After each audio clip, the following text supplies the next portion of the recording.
Você já deve ter ouvido falar que existem muitas famílias descendentes de judeus no Nordeste brasileiro. Então, é sobre isso que nós vamos falar nessa aula.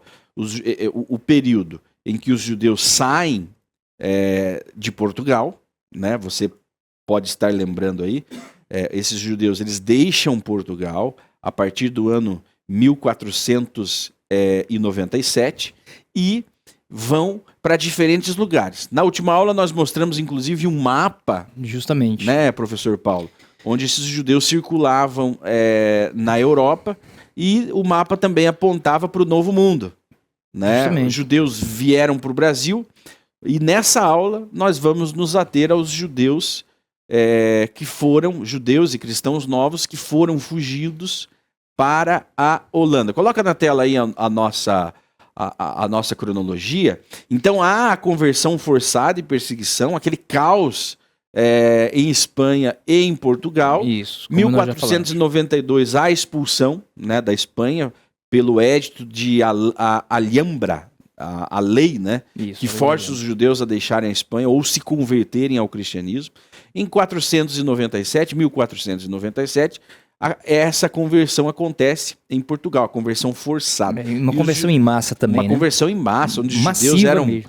batizados com baldes, né? Batizados em pé e sem nome de Jesus. Não, vem cá, joga água nele, ele já está batizado. Esteja batizado. Você já é batizado, pode ir agora. Era assim que funcionava. A impressão é que a coroa portuguesa corria contra o tempo, professor. Sim, justamente, né? Justamente porque o que acontece? Como nós já vimos falado, o rei Dom Manuel tinha hábil interesse nesses portugueses por conta da questão mercantil, né? Era muito importante isso para o rei Dom Manuel, para que esse dinheiro continuasse circulando dentro da nação de Portugal, né? Não, vamos converter logo porque eles precisam ficar aqui, porque, veja, se mais de 120 mil judeus, já que nesse momento, saírem de Portugal, a nação sucumbe. Muito bem. Então acontece o seguinte, nós temos aqui um cronograma que ele vai nos levar junto com esses judeus que saem de Portugal e vão para a Holanda, né? A saída da Península Ibérica. Muitos cristãos novos fogem para evitar a Inquisição, deixando suas casas e posses para trás. Eles vão carregando suas joias, seus diamantes, seus ouros e a roupa. O que dá tempo de pôr na mala, eles põem. Inclusive é uma tradição judaica, né? Investir em joias, em ouros, em diamantes. Ou seja, você ter a riqueza na palma da mão onde você possa levá-la para qualquer lugar do mundo. E chegando lá você pode se reestabelecer. Hoje nós vivemos em comunidade, aqui na comunidade a gente conversa muito acerca disso, né? E a gente esclarece muito essa importância de se ter sobremaneira em cenário de guerra, que nós vivemos hoje mais contemporaneamente. Alguns judeus falam, não, nós guardamos dólar, só que hoje nós temos contas digitais. Sim. Fora, existe todo um conceito. Mas esses judeus da época, cristãos novos, que saíram, eles tinham algumas posses e aproveitaram porque já tinham a experiência da Espanha, que muitos saíram pobres dali e sem nada, entendeu? Então se pegou ouro, se pegou diamante, se pegou prata e se foi embora para Amsterdã e outros para o Marrocos e Itália. Muito bem, é exatamente sobre isso que fala aqui a nossa jornada, né? Vão em busca de tolerância para regiões da Europa e do Mediterrâneo, em busca de uma maior tolerância religiosa. Ouviu-se falar que havia um país, a República Holandesa, já república, que tinha uma tolerância religiosa, que dava liberdade aos povos. Havia um problema, Shimon, lá já em Amsterdã, quando eles chegam, porque era melhor, mas os protestantes estavam lá. A grande questão é que o governo apoiava muito os judeus, porque já sabia como era a história financeira deles em Portugal. Então, entendeu?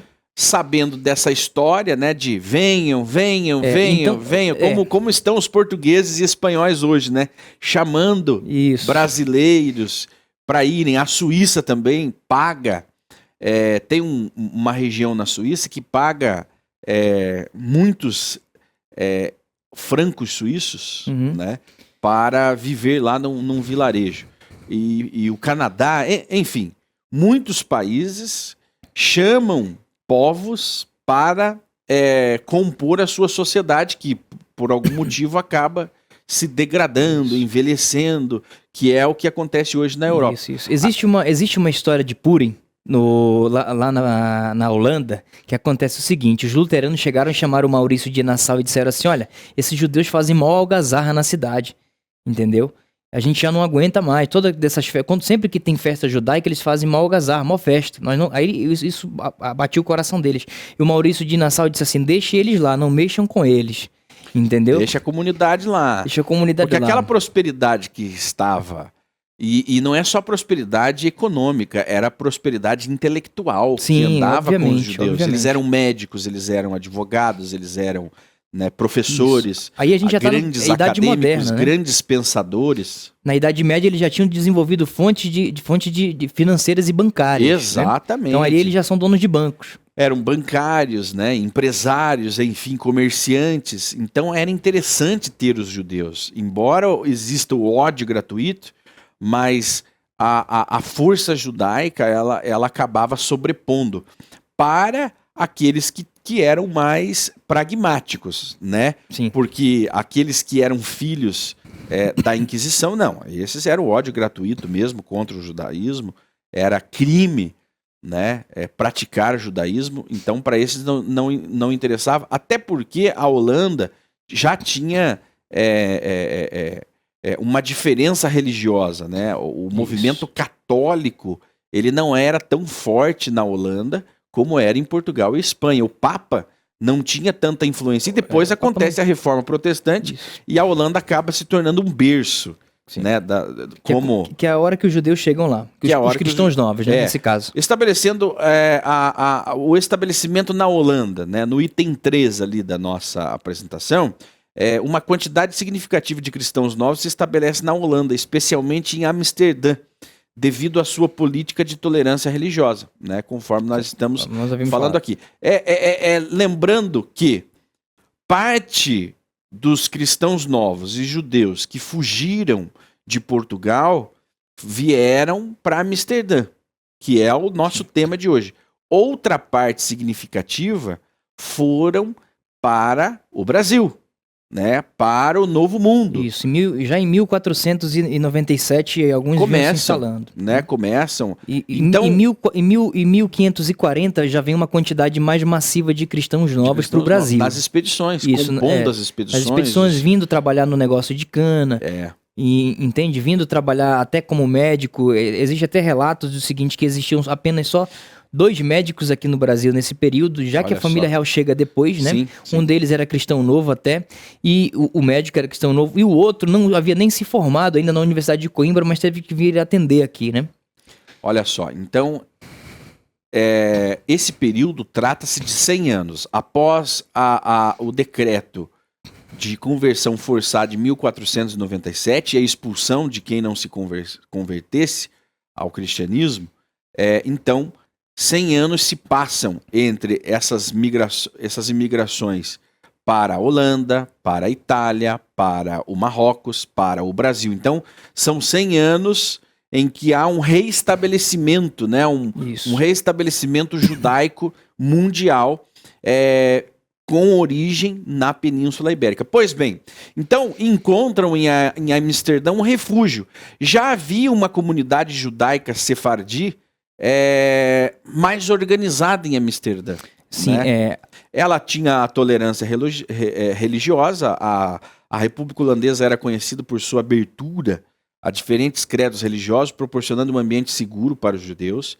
Já existia uma comunidade sefardita.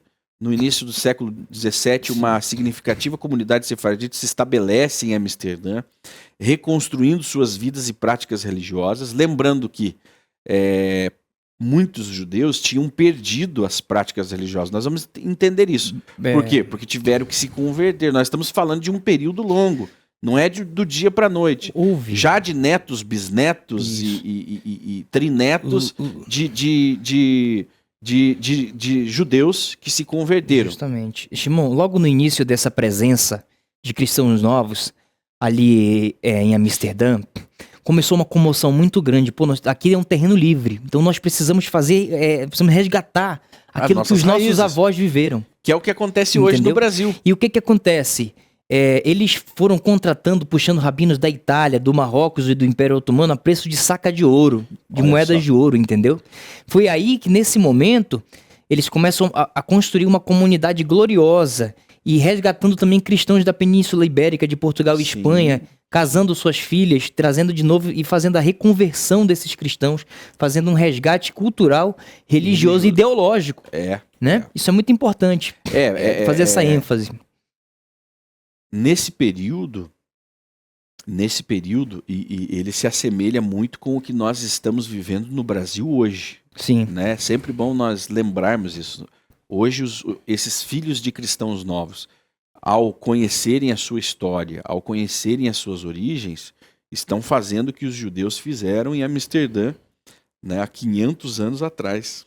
Então, que é restaurar a sua religiosidade, restaurar e resgatar a sua cultura, né, a sua história. Justamente. E voltar às origens, né, voltar a praticar o judaísmo.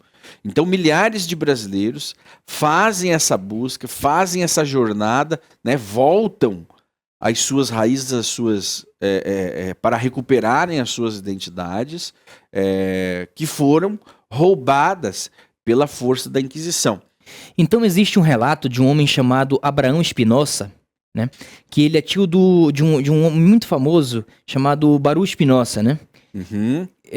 E esse Abraão Spinoza, ele recebia e trazia famílias da Península Ibérica para dentro da sua casa. Ele organizou essa transição de pessoas para fazer o retorno ao judaísmo dessas pessoas. Olha só. Já no século XVII, ali, como a gente viu. É um dos personagens principais ali desse retorno, entendeu? Que buscava, financiava com dinheiro próprio o retorno desse judaísmo da Península Ibérica para a comunidade de Amsterdã, porque também já tinham na Antuérpia, ali na Bélgica, uma comunidade sefaradita também. Sim. É muito importante isso. Olha lá. E essa aula continua, ok? Na próxima semana, aqui nesse canal, você acompanha a continuação desse tema que vai trazer muito mais informações e enriquecer o seu conhecimento sobre essa jornada dos judeus emergentes do Brasil que foram expulsos, que foram perseguidos pela Inquisição. E aqui você passa a conhecer mais sobre essa história. Continue com a gente.